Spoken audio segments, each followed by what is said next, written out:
Et avant toute chose, donc, on accueille Guillaume Van der Schaak. Bonjour Guillaume. Bonjour Adrien. Alors ce week-end sportif des 7 et 8 décembre, ça commence comme souvent par le foot et malheureusement une fin de série ce week-end, c'était hier à Bordeaux pour le LOSC. Un coup d'arrêt en Gironde pour le LOSC. Après 11 matchs sans défaite, les Lillois sont tombés face aux Girondins de Bordeaux. Ironie du sort, c'est Kiar, un but contre son camp de Kiar à la 27e minute qui a stoppé cette série en cours. Kiar qui était pourtant depuis le début de la saison un des artisans de cette invincibilité aussi. Avec le gardien, donc il n'y aura donc pas de record pour Enyema. Après 1062 minutes sans avoir encaissé de but, il ne battra donc pas le record de Gaëtan Huard. Lui aussi girondin, autre ironie du sort, Huard qui avait tenu 1176 minutes sans encaisser le moindre but.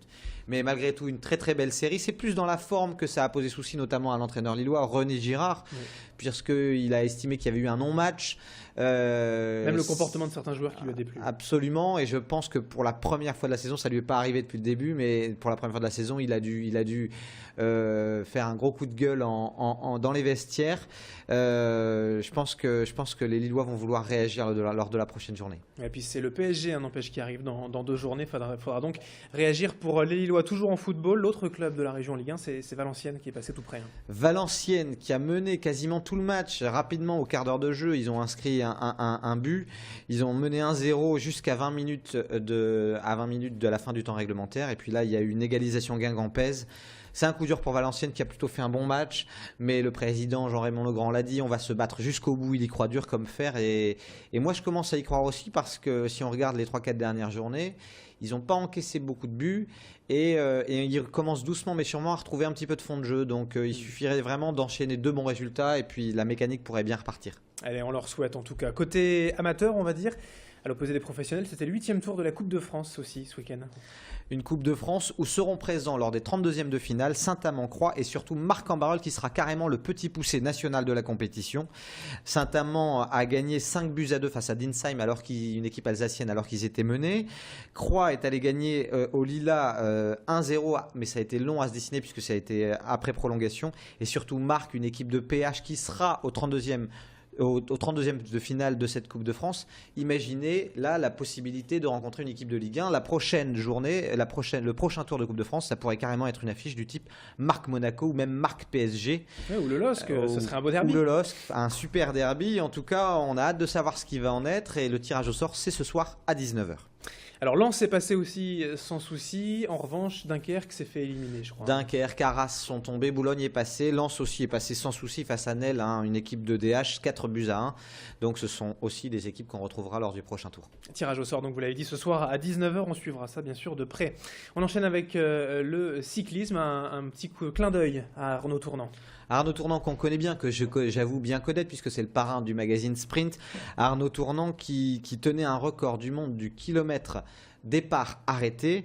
C'est un record qui date d'il y a assez longtemps puisqu'il date de plus de 10 ans. Ça s'était fait en 2001 à La Paz en Bolivie et il a été carrément pulvérisé ce record du monde puisque un autre Français au Mexique, François Pervis, a réalisé un chrono de 56 secondes et quelques centièmes.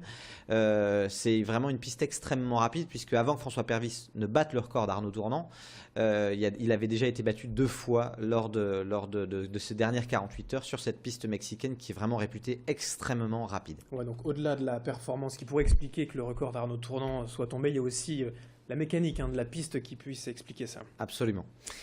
On enchaîne aussi avec le tennis dans l'actualité sportive du week-end. Il y a pas mal de choses à dire aussi.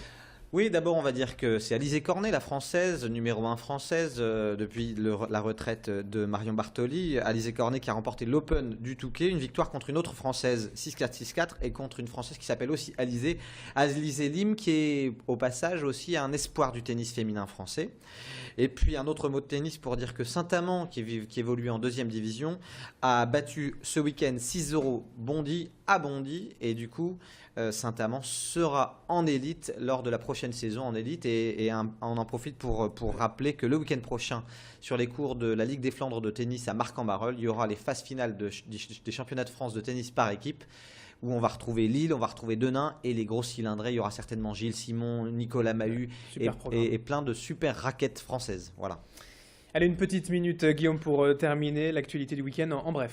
Les semaines se suivent et se ressemblent en basket puisque, encore une fois, chez les filles, les Villeneuvoises ont brillé, elles ont remporté leur journée de championnat et à l'inverse, le BCM qui s'enfonce un peu plus dans la galère puisqu'il a encore perdu face à Orléans. Donc c'est la crise au BCM, il faut vraiment trouver un renfort là au plus vite parce que le plus gros budget de Pro A qui se retrouve relégable depuis plusieurs journées, il y a quelque chose qui fait tâche, quoi. Ouais. En Pro B, là encore, Boulogne a gagné et Orchy a perdu à domicile. Mais Lille a un petit peu sorti la tête de l'eau, même s'ils sont toujours lanterne rouge de leur championnat de Pro B, en allant gagner en Alsace. Donc bravo aux Lillois qui ont un petit peu sonné l'heure de la révolte. On espère que ça va se confirmer lors de la prochaine journée à domicile. Et puis en volley, Tourcoing a perdu lors du derby face à Arnes, 3-2 dans un match extrêmement serré. Et un dernier mot de motocross pour dire que Adrien Van Beveren, le régional, a remporté la deuxième manche des championnats de France de course sur sable de bon augure à quelques semaines de l'enduro du Touquet. Adrien Van Beveren qui sera l'un des principaux favoris avec Steve Ramon. L'un de vos favoris. Allez, on note tout de suite votre pronostic, puis on en reparlera. Merci Guillaume d'avoir été avec nous pour l'actualité sportive du week-end. Bon lundi. Merci, à bientôt.